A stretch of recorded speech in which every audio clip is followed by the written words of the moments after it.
I'm going to pick up in January of 1864, talk a little bit about a proposal that Cleburne offered that was, needless to say, somewhat controversial.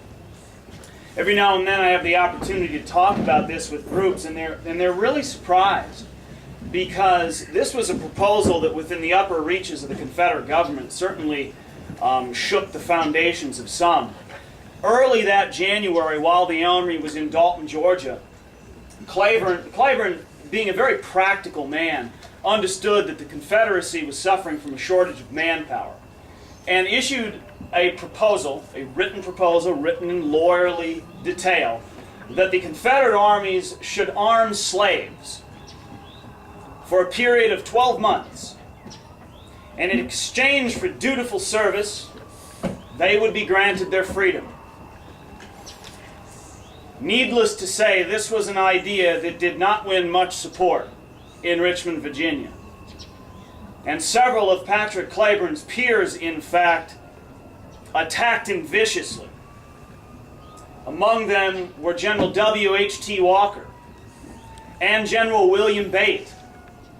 Bate, in fact, went so far as to accuse Cleburne of sedition or treason. President Jefferson Davis ordered this entire matter suppressed, never to be talked about again.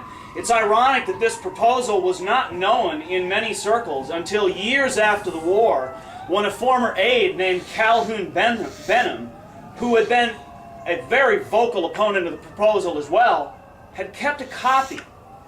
And it was found in Benham's papers in San Francisco when he died. It's the only known copy of this proposal. But I think it says a lot about Cleburne, because when Bate accused him of sedition, Cleburne said he believed that independence was the goal. He was focused on one singular issue, but he did not sulk. But he had certainly made a few enemies. In fact, at one point Cleburne said that he would resign his commission and re-enlist as a private if it came to it. He believed this strongly.